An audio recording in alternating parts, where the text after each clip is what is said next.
Hello aspirants, welcome to our channel my dream government job.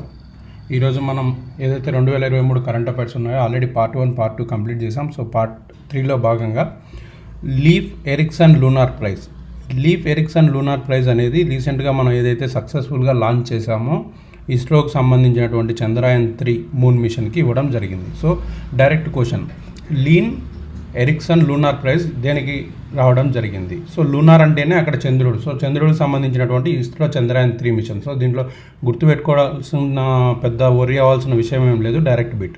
Next, Indira Gandhi శాంతి బహుమతి. So Indira Gandhi శాంతి బహుమతి వచ్చి Ali Abu Awhad మరియు Daniel. So ఇక్కడ మన టైపింగ్ కొంచెం మిస్టేక్ ఉంది. సో డేనియల్ గుర్తుపెట్టుకోండి, డేనియల్ మరియు అలీ అబు అవద్కి రావడం జరిగింది. నెక్స్ట్, 2023కు గాను జేసీబీ ప్రైజ్.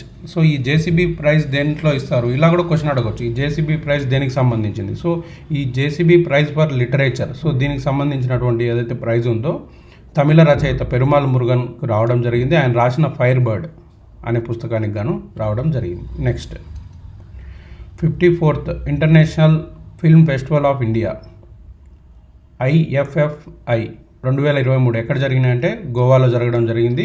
సో ఈ ప్రారంభోత్సవానికి ఏదైతే ఈ ఫంక్షన్కి స్టార్టింగ్ మూవీ వచ్చి క్యాచింగ్ డస్ట్, యూకేకి సంబంధించినటువంటి మూవీ ప్లే చేయడం జరిగింది. ముగింపు చిత్రం ది ఫెదర్ వైట్, యూఎస్ఏకి సంబంధించినటువంటి మూవీ ప్లే చేయడం జరిగింది. సో నెక్స్ట్, దీనికి సంబంధించిన అవార్డులు ఏవైతే ఉన్నాయో అవి చూద్దాం. సో గోల్డెన్ పికాక్ ఉత్తమ చిత్రం వచ్చి endless borders. So endless borders అనే దానికి, సో నేను ఇక్కడ ఇవన్నీ గుర్తుపెట్టుకోవాల్సిన అవసరం లేదు. గోల్డెన్ పికాక్ దేనికైతే వచ్చిందో ఈ ఎండ్లెస్ బార్డర్స్ అని ఒకటి గుర్తుపెట్టుకోండి. మరియు బెస్ట్ యాక్టర్ ఉత్తమ నటుడు పురుషులు. సో ఈ ఉత్తమ నటుడు వచ్చి పౌరియా రహీమ్ సామ్. సో ఈ ఎండ్లెస్ బార్డర్స్కి సంబంధించి అంటే గోల్డెన్ పికాక్ చిత్రం ఏదైతే ఉందో ఎండ్లెస్ బార్డర్స్, దానికి సంబంధించినటువంటి హీరో ఆర్ ఉత్తమ నటుడు పురుషుడు పౌరియా రహీమీ సామ్కి రావడం జరిగింది ఈ రెండు. తర్వాత special jury award Rishab Shetty. So ఇది ఎందుకు అవకాశం ఉందంటే ఇటీవల జరిగినటువంటి ఇంటర్నేషనల్ ఫిల్మ్ ఫెస్టివల్ ఆఫ్ ఇండియాలో స్పెషల్ జ్యూరీ అవార్డు వచ్చినటువంటి మూవీ ఏంటి? సో ఈ రిషబ్ శెట్టి అనే అతను కాంతారా మూవీకి సంబంధించినటువంటి డైరెక్టర్ కమ్ హీరో. సో మనకు ఆప్షన్స్లో ఏవి ఇస్తారంటే మీకు అందరికీ తెలిసినటువంటి బాహుబలి, పుష్ప, RRR, కాంతారా ఇస్తారు. సో అలాంటప్పుడు మనకు ఎక్కువగా తప్పులు జరిగే అవకాశం ఉంది. ఎవరెవరు వాళ్ళ ఫ్యాన్స్ ఉంటారో వాళ్ళకి ఆప్షన్స్ ఇచ్చుకుంటారు. RRR ఎన్టీఆర్ కానీ రామ్ చరణ్ ఫ్యాన్స్ RRR పెడతారు, అల్లు అర్జున్ ఫ్యాన్స్ పుష్ప, ఇలా కాదు కదా. సో ఇంకొకటి, మనం బాగా ఎక్కువ తెలుగు వాళ్ళు విన్న మూవీస్ అన్ని ఇవి బాహుబలి ఇవి ఇస్తారు. కాబట్టి ఇలాంటప్పుడు మనం గుర్తుపెట్టుకోవాల్సింది కన్నడ మూవీ అయినటువంటి కాంతారా మూవీకి సంబంధించినటువంటి రిషబ్ శెట్టికి ఈ స్పెషల్ జ్యూరీ అవార్డు రావడం జరిగింది. అలాగే సత్యజిత్ రే జీవిత సాఫల్య పురస్కారం ఇది ఎవరికి వచ్చిందంటే మైకేల్ డగ్లస్.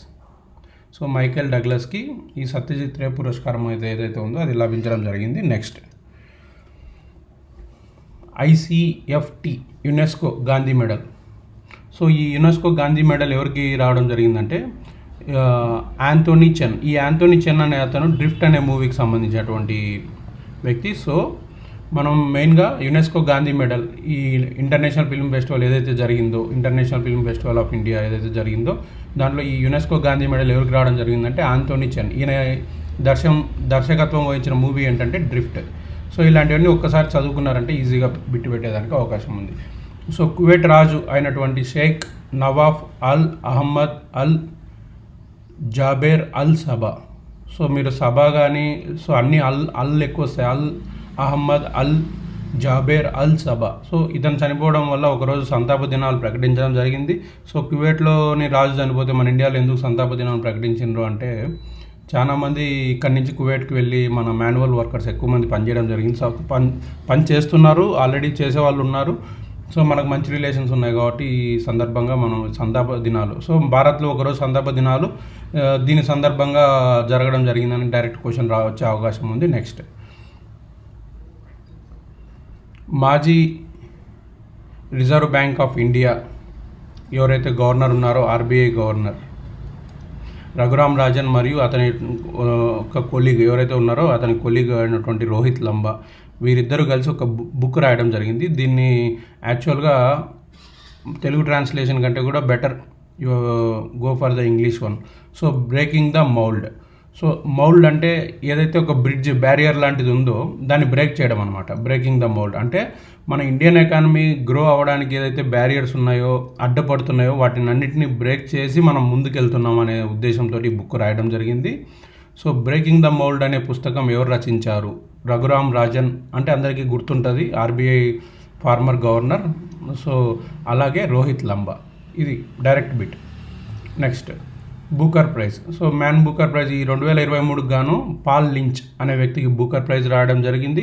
ఈ బూకర్ ప్రైజ్ పొందినటువంటి వ్యక్తి ఐరిష్ దేశానికి సంబంధించినటువంటి వ్యక్తి. సో తన యొక్క నవల ఏదైతే ఉందో ప్రొఫెట్ సాంగ్, ఇది ఏదైతే ఉందో ఒకసారి ఏదో స్ట్రైకులు జరుగుతున్నప్పుడు ఒక ఫ్యామిలీ ఇలాంటి ఒక అల్లర్ల నుంచి ఎలా తప్పించుకున్నది అనే దానికి సంబంధించినటువంటి ప్రొఫెట్ సాంగ్ అనే బుక్కి 2023 గాను బూకర్ ప్రైజ్ రావడం జరిగింది. నెక్స్ట్ లోతట్టు చేపల పెంపకంలో ఉత్తమ రాష్ట్రంగా ఉత్తరప్రదేశ్. అంటే డీప్ వాటర్, ఈ లోతట్టు చేపలు పెంచడంలో ప్రథమ బహుమతి పొందినటువంటి రాష్ట్రం ఏదైతే ఉందో అది ఉత్తరప్రదేశ్ కాగా. Next British Academy of book prize గెలుచుకున్న నందిని దాస్, ఆమె రాసిన బుక్ వచ్చి courting India. Okay, next point. So డైరెక్ట్గా British Academy of book prize పొందినటువంటి రచయిత పేరు అలా అడగవచ్చు. నెక్స్ట్ మిస్ యూనివర్స్కి సంబంధించి మనం ఆల్రెడీ ఇంతకుముందు కరెంట్ అఫైర్స్లో డిస్కస్ చేసుకున్నాం. నికరాగువాకు సంబంధించినటువంటి షెన్నీస్ పలాసియోస్. సో ఈ షెన్నీస్ పలాసియోస్కి 72వ మిస్ యూనివర్స్ కిరీటం దక్కడం జరిగింది. నెక్స్ట్ 2022 సంవత్సరానికి గాను ఇందిరాగాంధీ శాంతి బహుమతి. సో ఇందాక ఉన్నటువంటి ఇందిరాగాంధీ పీస్ ప్రైజ్ వేరు, ఇది వేరండి. సో రెండు డిఫరెంట్. సో 2022 సంవత్సరానికి గాను ఈ శాంతి బహుమతి ఎవరికి వచ్చిందంటే ఈ కోవిడ్ సమయంలో ఎవరైతే బాగా పోరాడారో, అంటే Indian medical association, so Indian medical ఐఎంఏకి, మరియు అలాగే ఎవరైతే ట్రైన్డ్ నర్సులు ఉన్నారు కదా, ట్రైన్డ్ నర్సుల అసోసియేషన్ ఆఫ్ ఇండియా. అంటే మనం అందరం కోవిడ్తో చనిపోతామనే భయంతో క్వారంటైన్ ఉండే టైంలో కూడా ఈ ఇండియన్ మెడికల్ అసోసియేషన్ డాక్టర్లు కానీ నర్సులు కానీ, దానికి ప్లస్ ఈ నర్సులు ఎవరైతే అందరికీ హెల్ప్ చేశారో వాళ్ళందరికీ, సో ఈ రెండు సంస్థలకి సంబంధించి మన 2022 సంవత్సరానికి కానీ ఇందిరాగాంధీ శాంతి బహుమతి ఇవ్వడం జరిగింది. కాబట్టి COVID-19 వారియర్స్కి కానుక, అంటే ఈ కోవిడ్ కష్టపడిన వాళ్ళకి ఈ రెండు సంస్థలకి ఇవ్వడం జరిగింది. నెక్స్ట్ సో భారత్లో 2023లో తుఫాన్లు, అంటే ఇదేం మన శుభవార్త కాదు, ఆల్రెడీ జరిగిపోయిన తుఫాన్లు. వాటి పేరేంటివి, అవి ఏ దేశం వాటికి పేర్లు పెట్టింది, అది ఎక్కడ వచ్చింది తుఫాన్, వాటి గురించి తెలుసుకుందాం. రీసెంట్ టైంలో మిచాంగ్ తుఫాన్ గురించి మనం ఆల్రెడీ ఒక కరెంట్ అఫైర్స్లో నేను చేయడం జరిగింది. దీనికి పేరు పెట్టిన వారు మయన్మార్. ఇది ఎక్కడ వచ్చిందంటే BOB, అంటే బే ఆఫ్ బెంగాల్, అంటే బంగాళాఖాతంలో. అలాగే మిథిలి ఈ తుఫాన్ వచ్చి దీనికి పేరు పెట్టినటువంటి దేశం వచ్చి మాల్దీవులు, ఇది కూడా బే ఆఫ్ బెంగాల్లో రావడం జరిగింది. అలాగే నెక్స్ట్ హమూన్, చూడండి ఇక్కడ హమూన్, ఈ నా ఇక్కడ ఉండాలి, హమూన్, మన ఇక్కడ టైపింగ్ మిస్టేక్ అనమాట. హమూన్ దీనికి పేరు పెట్టినటువంటిది ఏదైతే ఉందో ఇరాన్ దేశము, ఇది కూడా బే ఆఫ్ బెంగాల్లో రావడం జరిగింది.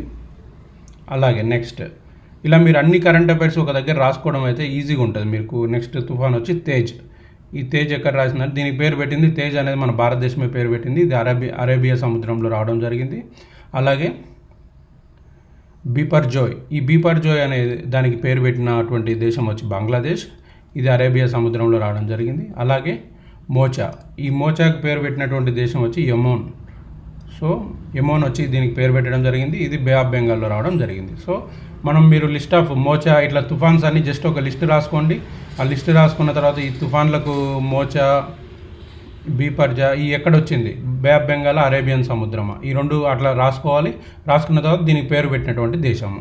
సో ఇవన్నీ చదివిన తర్వాత ఆ పేరుకు మీనింగ్ కూడా వెతకండి ఏంటిది అనేది. సో ఇన్ కేస్ ఏదైనా డెప్త్గా, అంటే మీకు టైం ఉంది అంటే, లేదు అంటే ఇక్కడ వరకు మీరు చదివి వదిలేసినా కూడా okay. Thanks for watching. Please support our channel for more interesting updates on the competitive exams, and also to grow our channel very well to help all the rural aspirants.